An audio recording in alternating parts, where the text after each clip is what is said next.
Muy buenos días, mi nombre es Jesús Alberto Perdomo Pérez, soy estudiante del Liceo Nacional Bolivariano Rafael Monasterio, de cuarto año, sección B, y vengo a hablarles un poco sobre lo que es la relación de la geografía con la política, que en mi caso de cuarto año, debo hablarles algo en relación con el poder público y su distribución en el país.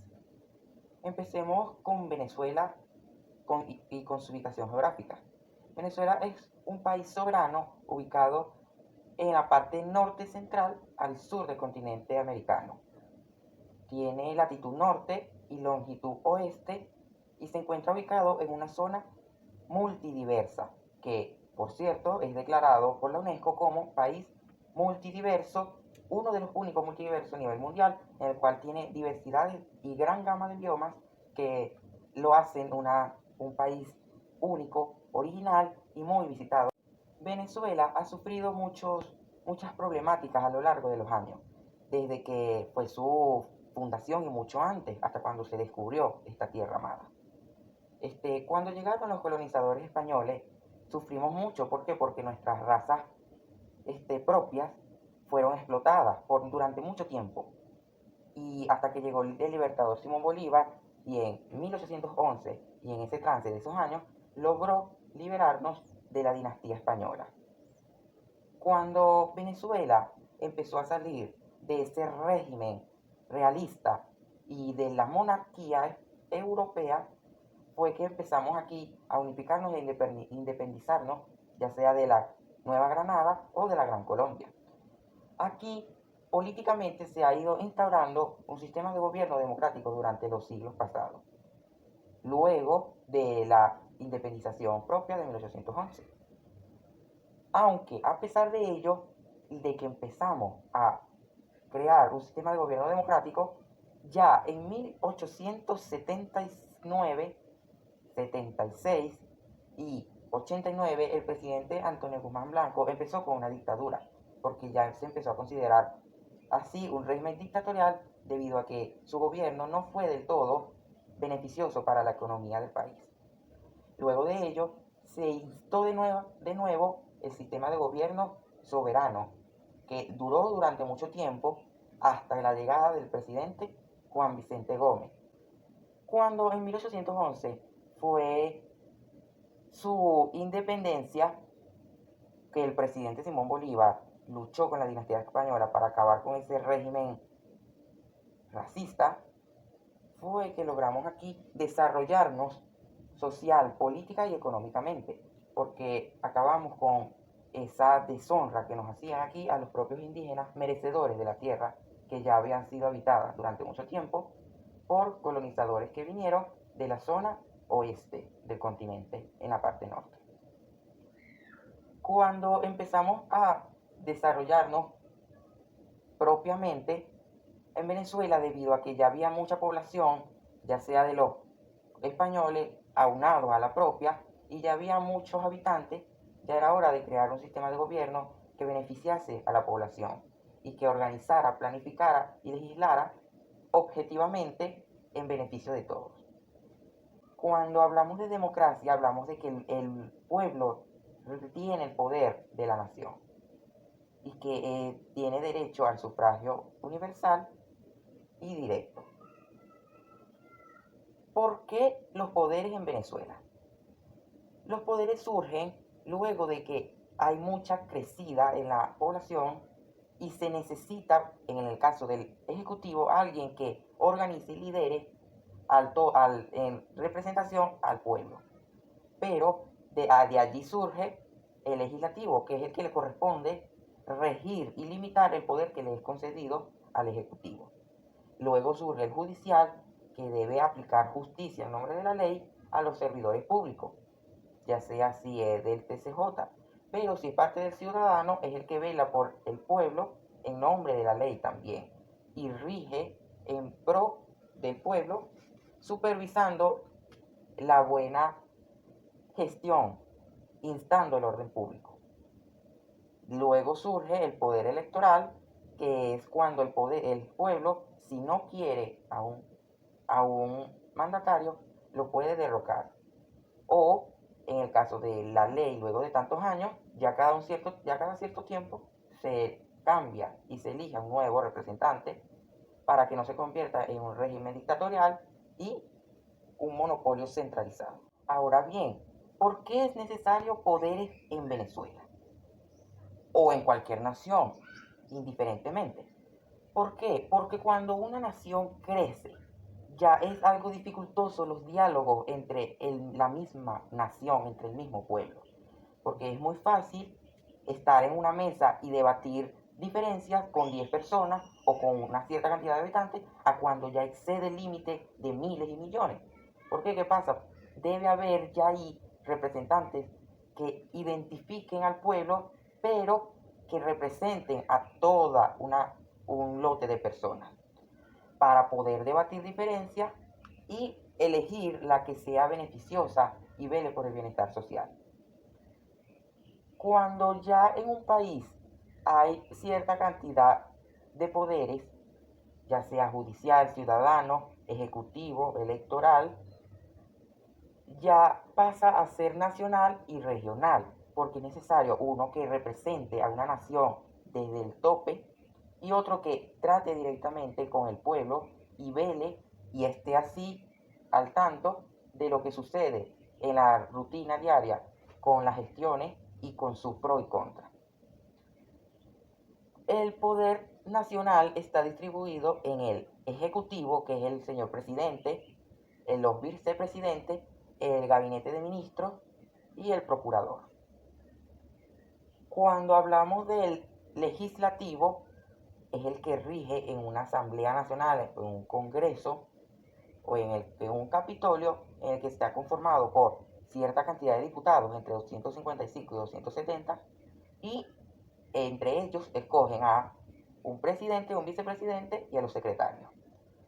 Encontramos también el Poder Judicial, que es el TSJ, Tribunal Supremo de Justicia, y su presidente. Hablamos también allí de fiscales en los tribunales. Cuando hablamos de un poder legislativo, hablamos de un Consejo Nacional Electoral, así llamado el Instituto Nacional, que está conformado por su presidenta, su vicepresidenta y los 5 rectores principales. Y cuando hablamos del poder ciudadano, que hablamos del fiscal general de la República, hablamos de auditores, hablamos de Defensoría de la Nación y otros regímenes. Todos tienen sus ramificaciones que son indispensables para su buen funcionamiento. Cuando hablamos del presidente de la República, de parte del Poder Ejecutivo, es el que tiene que velar por y proteger siempre en pro del pueblo, de la nación y de lo que beneficie o lo que perjudica a lo largo y ancho del territorio nacional. Tiene que supervisar fluvial, limítrofe, marítima y aérea. Todas esas partes que ya sea parte o no parte de lo que le compete. ¿Por qué? Porque él tiene que abarcar toda una gama siempre y cuando sea supervisado por un poder legislativo. Cuando hablamos del vicepresidente, es el que hace las veces del señor presidente cuando éste está ausente. El Consejo de Ministros es porque son los ayudantes y colaboradores inmediatos del señor presidente. ¿Por qué nacen los ministros? Porque el poder ejecutivo abarca muchos campos, del cual el presidente no puede ocupar todo, porque sería imposible. Entonces, el señor presidente le cede cada instituto, que son muchas ramificaciones, a un señor ministro para que éste lleve la sucesión y lleve la conducción de este ministerio, ya sea para la salud, para la defensa, para las relaciones exteriores e interiores, para la protección, etc. Señor presidente tiene el apoyo de la Fuerza Armada Nacional Bolivariana, que este se convierte en jefe de la misma, para así imponer la ley en nombre de la República y hacer que se realice todo a la medida del orden. Cuando hablamos también del poder legislativo, es el mismo que legisla, rige y limita el poder del Ejecutivo Nacional, dictando en nombre de la ley. en el cual puede dictar, sentenciar o anular leyes cuando sea mayoritariamente en su Consejo de Diputados. Cuando hablamos del Poder Judicial, el TCJ tiene que, desde lo más alto, velar por las disciplinas o indisciplinas de los servidores públicos. Y en el caso de los tribunales, ya son los que se encargan de la ley ciudadana, de la ley que compete a los habitantes y sus disciplinas e indisciplinas. Cuando hablamos del poder ciudadano, que hablamos del fiscal general, es el que siempre vela en pro y adelanta trabajos del TCJ. Este siempre supervisa y vela porque se cumplan bien las funciones públicas. Cuando hablamos de la Defensoría de la Nación, es la que ofrece defensoría a los de menos poder adquisitivo. Cuando hablamos del CNE, es el que se encarga de velar y hacer cumplir el derecho al voto. Es el que se encarga de planificar, organizar todo lo que tiene que ver con las elecciones, el sufragio libre, directo, universal y secreto. Entonces, en esto les pude nombrar los 5 poderes y ahora nos vamos a lo siguiente. El poder es el mismo, solo que debe haber uno que represente a todo el país y debido a que el país tiene dependencia federal y está dividido administrativamente en estados, entonces el poder público nacional debe regir también como estatal, regional, local, ¿verdad? Y municipal para que estos traten mejor y directamente con el pueblo. Que nos encontramos con el gobernador, con el consejo legislativo de cada región, nos encontramos con los fiscales de distritos, etcétera. Todos estos hacen las veces de los poderes nacionales, pero a nivel municipal y estatal, hablando siempre en nombre de la ley nacional, y hablando siempre en nombre del poder ejecutivo y del poder electoral en las sedes centrales. Venezuela ha sufrido momentos graves y ha sufrido 4 dictaduras. Empezamos con la de Antonio Guzmán Blanco en el siglo XIX.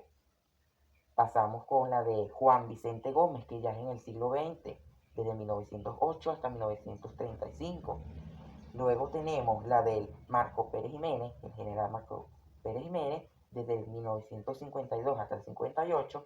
Y por último, tenemos, y cabe destacar, que hay una dictadura en Venezuela parcialmente reconocida así, que nos encontramos con la del presidente Nicolás Maduro Moro.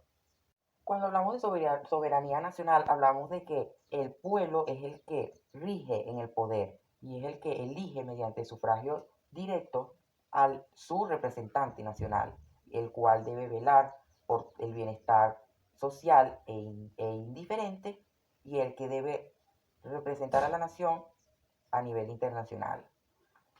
Venezuela ha sido un país democrático toda la vida, desde que el libertador Simón Bolívar nos independizó y finalizó su mandato. Pero ha tenido 4 dictaduras que han corrompido la ley y han ido siempre en pro del malestar social. Tenemos la de Antonio Guzmán Blanco, la del presidente Juan Vicente Gómez, el general Marcos Pérez Jiménez y la actual del presidente Nicolás Maduro. Todas han sido muy dificultosas, pero siempre las hemos superado con éxito porque el pueblo siempre rige en el poder.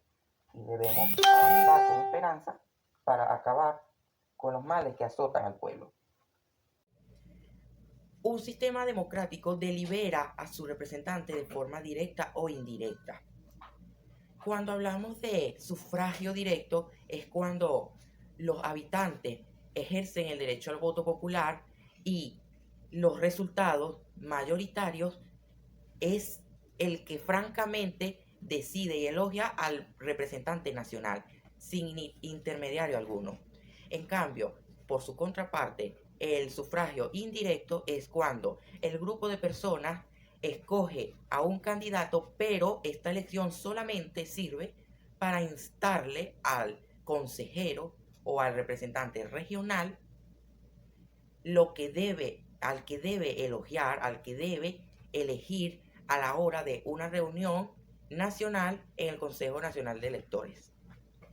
Cuando hablamos del sufragio indirecto, entonces nos referimos que nosotros elegimos mediante una elección nacional a un representante nacional al cual le instamos y le influenciamos a nuestro representante electoral a que vote por él en el Consejo Nacional de Electores, o en este caso la Cámara Representativa del Consejo Electoral.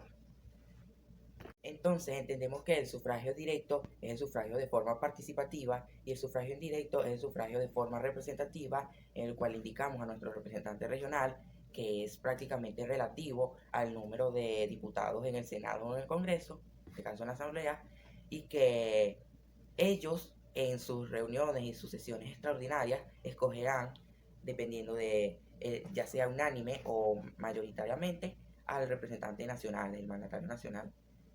Y debemos tener en claro que el sistema de gobierno democrático prevé problemas y dificultades en el país, dificultades políticas, ya que cada vez se busca encontrar soluciones que sean duraderas.